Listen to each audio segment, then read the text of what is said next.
अस्सलाम वालेकुम दोस्तों, आज एक नहायत खूबसूरत वीडियो के साथ आपकी खिदमत में हाजिर हुए हैं जी। सबसे पहले जी, जिन दोस्तों ने हमारा चैनल सब्सक्राइब नहीं किया, अपना पंजाब दी शान मक्खी चीना यूट्यूब चैनल को सब्सक्राइब कर लें और साथ जनाब बेल आइकन के बटन को भी दबा दें ताकि आने वाली हर नई वीडियो आप तक बआसानी पहुँच सके। ये फार्म जो है जी तलगंग के इलाके में है और मुकम्मल डिटेल लेते हैं, भाई का नाम एड्रेस पूछते हैं, शौक के बारे में पूछते हैं जनाब, और एनिमल इनके पास माशाल्लाह अच्छे हैं जी। अस्सलाम वालेकुम भाईजान, क्या हाल है जी? ठीक हो, खैरियत है? पूरा नाम की ਤੁਹਾਡਾ? मुस्तफ़ा आरफीन। मुस्तफ़ा आरफीन साहब। मुस्तफ़ा आरफीन साहब, ये शौक कितने अरसे से शुरू किया जी? ये तकरीबन साल होने वाला। इस तो पहले कोई जॉब वगैरह करते सी? ये उससे पहले रिटायर्ड हुए हैं ਕਿਹੜੇ महकमे चो? एयरफोर्स। पाकिस्तान एयरफोर्स दे रिटायर ने जी, और मक्खी चीनी बकरियां दा शौक कर रहे हैं। तलगंग केड़ा महल्ला है भाईजान? महल्ला ईदगाह। महल्ला ईदगाह। ते ये टोटल कितने एनिमल हैं ਤੁਹਾਡੇ को? टोटल तकरीबन बड़े जानवर ਜਿਹੜੇ हैं तकरीबन 14-15 एक साल हो गया ਤੁਹਾਨੂੰ शौक करते हैं जी। एक साल। एक साल ਦੇ ਵਿੱਚ ਕਿਤਨੇ ਕ ਐਨੀਮਲ ਸੇਲ ਕੀਤੇ ਨੇ? सेल कोई 10-15 ही सेल 10-15 ਸੇਲ ਕੀਤੇ ਨੇ। ਇਹ ਕਿਸ ਤਰ੍ਹਾਂ ਦਾ ਕੰਮ ਹੈ ਜੀ ਬਕਰੀਆਂ ਦਾ ਭਾਈਜਾਨ? बकरियां ਦਾ सुन्नत है एक। अच्छा जी, सुन्नत है, उस हिसाब नाल भी इसमें बरकत है ही है। ठीक है। और मेहनत करो तो उस हिसाब नाल फिर बंदे हर चीज़ सिला भी मिलना, वो भी मिलना, हर चीज़ बिल्कुल ਬਿਲਕੁਲ ਮਿਲੇ। ਇਹ ਜਿਹੜੇ ਤੁਸੀਂ ਜਾਨਵਰ ਸੇਲ ਕੀਤੇ ਨੇ ਇਹਨਾਂ ਦੇ ਵਿੱਚ ਤੁਹਾਡਾ ਖਰਚਾ ਵਗੈਰਾ ਨਿਕਲ ਆਇਆ? जी। खर्चा तो अल्हम्दुलिल्लाह तकरीबन निकल आया। ठीक हो गया, ज़बरदस्त ज़बरदस्त। ਤੇ ਇਹਨਾਂ ਕੋ ਮਾਸ਼ਾਅੱਲਾ ਜੀ ਬੱਕਰੀਆਂ ਬੜੀਆਂ ਪਿਆਰੀਆਂ ਨੇ ਜੀ। ਇਹ ਜਿਹੜੀ ਬੱਕਰੀ 골ਡਨ ਕਲਰ ਦੀ, ਇਹ ਕਿਹੜੀ ਬੱਕਰੇ ਦੀ ਹੈ? ਇਹ ਜੀ ਸੁਲਤਾਨ 골ਡਨ ਦੀ ਪਾਰਟ ਹੈ। सुल्तान गोल्डन जी, जरा शेर खान पीछे होना। पीरज़ादा फार्म जी जी, ब्रीडर है सुल्तान गोल्डन जनाब। ई जनाब ब्लड लाइन है हाफिज नज़र फ्री डुडी साहब और मुनीब भाई बहावलपुर, उन्होंने कोल ब्रीडर सी।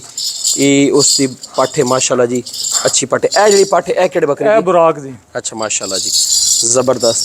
ए जेड़ा बकरा तुहाडे कोल थोड़े सा अगे चलाओ पली साइड ते क्या करे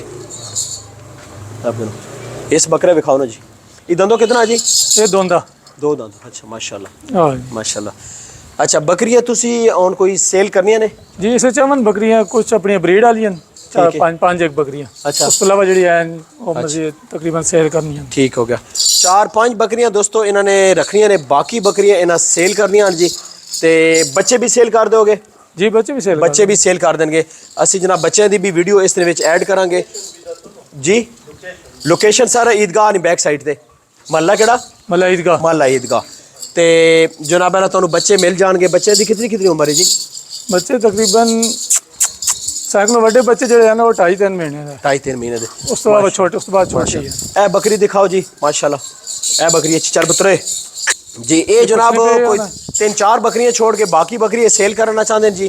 तलगंग दे विच जेड़े दोस्त इंटरस्टेड ने जनाब मक्खी चीनियां दे, वो जनाब वाला बकरियां इन्हां को खरीद सकते हैं। लास्ट ते असीं इन्हां दा कॉन्टैक्ट नंबर भी लवांगे। इन्हां की खिला रहे हो जी अपना?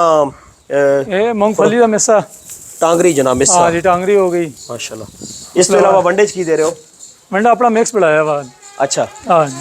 किसकी उस की चीज़ ऐड है? उस गंदम है, गुल्ली है, चना है, अच्छा, माश का छिलका है, ये चीज़ है।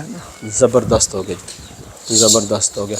हुन जनाब बेला अगे चल के जरा वीडियो स्टॉप करो, अगे चल के जनाब बच्चे गोश्त पिछो ए बच्चे ने जनाब ए बच्चा दिखाओ ना जी। ए नारे जी जी ना। कितनी उम्र है इसने? ये 2.5 महीने। 2.5 महीने। ए जनाब फार सेल हो जाएगा? बड़ा बच्चा ही है। अच्छा, तो ये कितने पैसे में सेल कर दोगे? ये तो फिर हर बंदे शौकीन दी है। नहीं फिर भी कोई रेट शेट तो बनाया ही होगा? नहीं, रेट फिलहाल को नहीं बढ़ाया। रेट कोई नहीं बनाया? चलो जी, फिलहाल को नहीं बढ़ाया। रेट इन्हें असल चौड़ी है सारे। ये तो कुकड़ी तकाओ जी, असील कुकड़ी ने बच्चे तकाओ जी। थोड़े ये छोटे कजन रखे हुए हैं जी। मुर्गी ना रखे हुए हैं असील। ये मुर्गे शुर्गे असील सेल कर दे रहे हो? नहीं, ये कजन रखे हुए वैसे शौकिया। अच्छा, वैसे शौकिया तौर पर रखे हैं। हाँ जी, मेडिकल स्टोर है ना, दिखाओ ना जी। तो मुस्तफा भाई अपना कॉन्टैक्ट नंबर दो। कॉन्टैक्ट 0321 5253 5253 843 843। वीडियो अच्छी लगे तो लाइक शेयर जरूर करो जी।